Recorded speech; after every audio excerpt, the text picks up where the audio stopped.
What if I told you that the most powerful mixing tool isn't being used for its intended purpose? I discovered a way to use Pro-MB in a way that nobody else knows about, and it became the foundation of everything that I've been teaching you.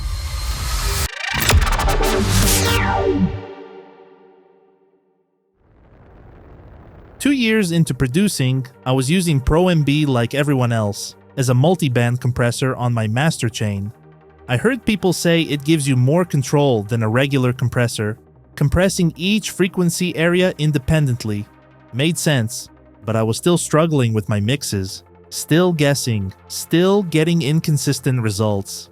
Then I heard something that changed my approach entirely. Big artists and mastering engineers kept saying they mix into their mastering chain. Instead of producing and mixing first, then adding mastering effects later, they worked with the mastering chain already on from the very beginning. So I started doing that, setting each sound's overall level specifically to work with Pro-MB's compression thresholds. Not arbitrarily moving faders, but finding that sweet spot where sounds would trigger the compression just right. And that's when it hit me. What if I didn't use this just for compression? What if this could also be a measuring tool? This wasn't an overnight discovery. It took me 3 to 5 years of experimentation. I started with a preset called EDM Master Part 1 of 3 and used it for a couple years. Then I began tweaking it. First, I changed the frequency bands. The preset had 0 to 90 Hz for sub, but I moved it to 0 to 150 Hz. Why? Because theoretically, the highest bass note, G3, sits at 196 Hz. So drawing the line at 150 Hz captures most bass content while leaving room for the low mids. I extended the low mids from 450 Hz to 550 Hz because those frequencies did not belong with true mids.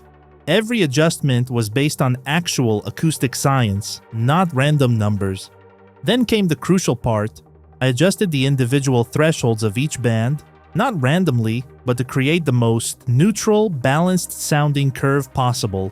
Think of it like the Fletcher-Munson curve. It makes incoming audio sound pleasing and balanced without being harsh or offensive.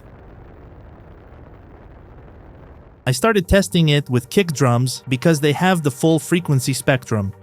Watching how different kicks interacted with each band taught me so much.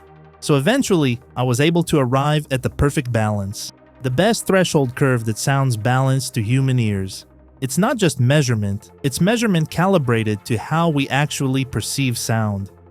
I also set the attack and release times of every band's compressor to fast, because I wanted to be able to measure the incoming audio as accurately as possible, and to adjust to dance music's high tempos. So here's what makes this revolutionary. When you have Pro-MB on your master with these specific settings, every sound in your mix now has a visual reference point. You're not guessing if a frequency area is too loud or too quiet.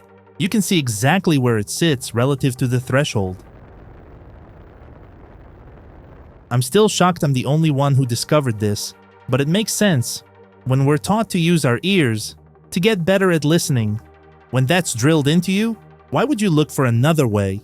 Some people tried using pink noise as a reference, but that's flawed.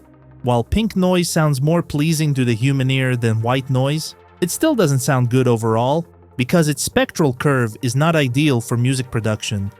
And even if it was, you're still relying on your ears to match it with this method, so it's not the same at all. It's crazy to think that even FabFilter doesn't know about this method. They made a regular multiband compressor and had no idea that their plugin would revolutionize mixing in a way that they never intended. But while this method does not depend on Pro-MB, you can use other multiband compressor plugins. It all originated from it. This discovery became the foundation for everything, from frequency balancing to exact volume leveling, but mostly knowing when to stop tweaking. And honestly, without this tool, I'd still be guessing like everyone else. But with it, I can achieve in seconds what used to take weeks of endless tweaking. It's the difference between shooting in the dark and having a laser sight.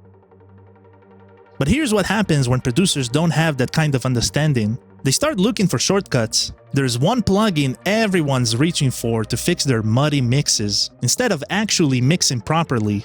And if you want to know which plugin I'm talking about, and why it's ruining your tracks, then hit subscribe, because in the next video, I'm exposing the #1 mistake